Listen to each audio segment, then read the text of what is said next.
엘리야와 오바댜. 3년이란 세월이 흘렀다.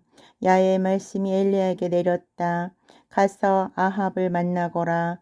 내가 비를 땅 위에 내리리라. 그리하여 엘리야는 아합을 만나러 갔다. 가면서 보니 사마리아의 기근이 매우 심하였다.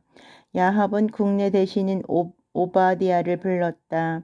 오바댜는 야훼를 지극히 경외하는 사람이었다. 그는 왕후 이세벨의 야훼 예언자들을 학살할 때 예언자 100명을 550명씩 동굴에 숨기고 먹을 것과 물을 날려다 주어 살려낸 사람이었다. 야합이 그 오바댜에게 말하였다. 그대는 나와 둘이서 전국을 다녀보자. 어쩌다가 풀이 있는 곳을 만날지도 모르니 모든 샘과 계곡을 샅샅이 뒤져보자. 어떻게 해선 말과 노새를 살려야지 그냥 죽일 수는 없지 않겠느냐. 이래하여 그들은 전국들을 둘로 나누고 한쪽은 아합 자신이 다른 쪽은 오바댜가 담당하여 두루 다니면서 물을 찾기 시작하였다. 오바댜는 돌아다니다가 자기를 만나러 온 엘리야에 마주치게 되었다.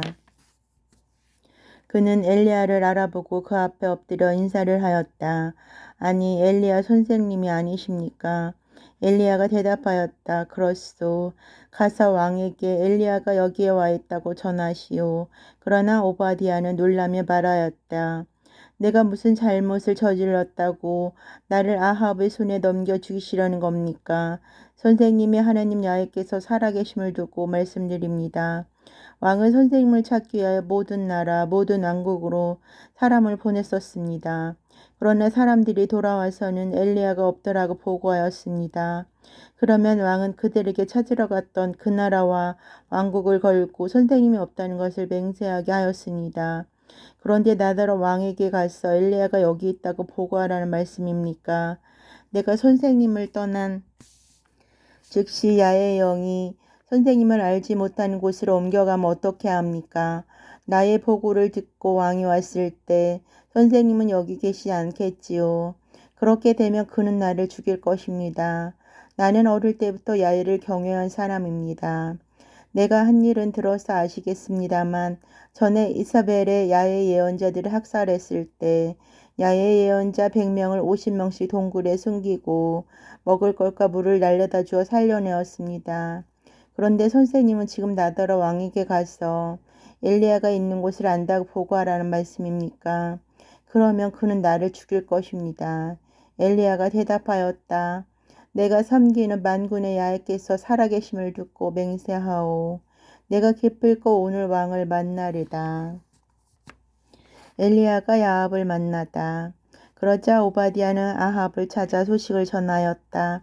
아합이 엘리야를 만나러 왔다. 아합은 엘리야를 보자 말을 건넸다. 그대가 이스라엘을 망치는 장본인인가? 엘리야가 대답하였다. 내가 이스라엘 망치는 것이 아닙니다. 이스라엘 망하게 하는 사람은 바로 왕 자신과 왕의 가문입니다. 왕께서는 야훼의 계명을 버리고 바알을 받들어 섬겼습니다. 이제 온 이스라엘 백성을 가르멜 산으로 모이게 하여 나에게 보내십시오. 그리고 이세벨 왕비에게서 녹을 받아 살고 있는 바알의 예언자 450명과 아세라 예언자 400명도 함께 모아주십시오. 가르멜 산 위에서의 대결. 야합은 모든 이스라엘 백성들을 부르고 예언자들에게 가르멜 산으로 모이라고 하였다. 엘리야가 백성들 앞에 나서서 말하였다. 여러분은 언제까지 양다리를 걸치고 있을 작정입니까? 만일 야훼가 하나님이라면 그를 따르고 바알이 하나님이라면 그를 따르시오. 그러나 백성들은 아무런 대답도 하지 않았다. 엘리야가 백성들에게 다시 말하였다. 야훼의 예언자로서 살아남은 사람은 나 하나요. 그러나 바알의 예언자는 450명이나 있습니다. 이제 우리에게 황소 2마리를 끌어다 주시오. 그들에게 1마리를 잡아 장자기에 올려놓고 불을 붙이지 않은 채 그냥 두게 합시다. 나도 1마리를 잡아 장자기에 올려놓고 불을 붙이지 않겠습니다. 당신들은 당신들이 섬기는 신의 이름을 부르시오. 나는 나의 하나님 야훼의 이름을 부르겠소. 어느 쪽이든지 불을 내려 응답하는 신이 참 하나님입니다. 그러자 백성들이 모두 그렇게 하자고 하였다. 엘리야가 바알의 예언자들에게 말하였다. 당신들의 수가 많으니 먼저 시작하시오. 황소 한 마리를 택하여 제물로 드리고 당신들 신의 이름으로 부르시오. 그러나 불을 붙이지를 마시오. 그들은 준비된 황소를 받아 잡아놓고는 아침부터 한낮이 되기까지 바알의 이름을 불렀다. 오 바알이여 대답하소서. 그러나 대답은커녕 아무런 소리도 들리지 않았다. 그들 예언자는 자기네가 만든 제단을 돌면서 쩔뚝거리는 춤을 추었다. 한나리 제자 엘리야가 그들을 조롱하며 말하였다. 바알은 신이니까 더 크게 불러보아라. 깊은 사색에 빠져 계신지도 모를지, 외출 중인지 아니면 여행 중인지 혹은 잠이 드셨는지도 모르니 어서 깨어보아라. 그들은 더 크게 소리쳤다. 자기네 의식을 따라 칼과 창으로 몸에 상처를 내어 피까지 흘렸다. 한낮이 지나 제사 시간이 될 때까지 그들은 신접한 모습으로 날뛰었다. 그러나 여전히 대답은커녕 아무 소리도 아무 기척도 없었다.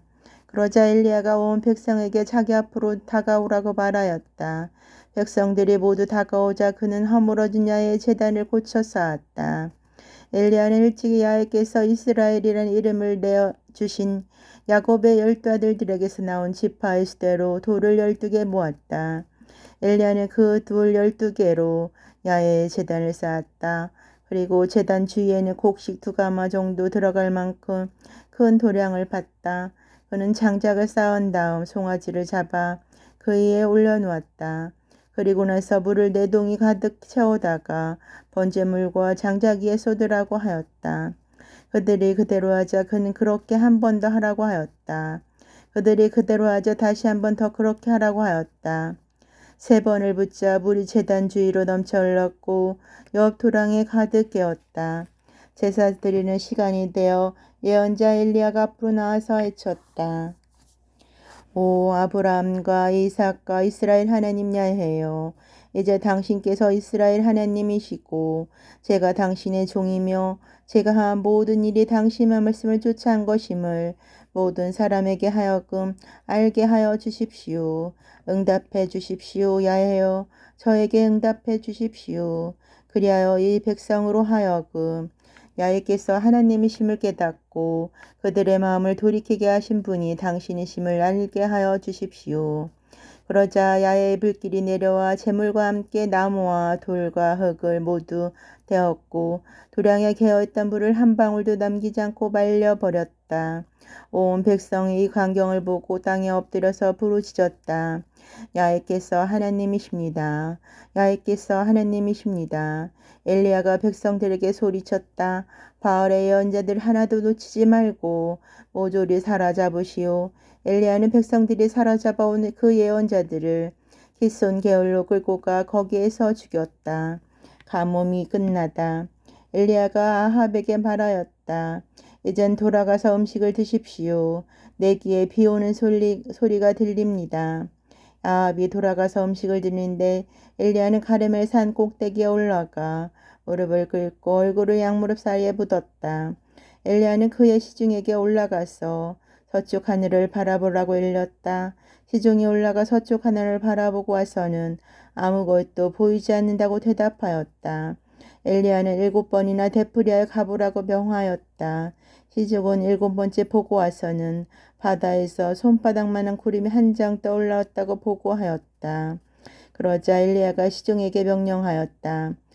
아합에게 가서 비가 쏟아져 길이 막히기 전에 어서 병거를 채비하여 내려가시라고 알리라. 그러는 동안 하늘이 구름으로 덮여 깜깜해지면서 바람이 일기 시작하더니 마침내 큰 비가 쏟아지기 시작하였다.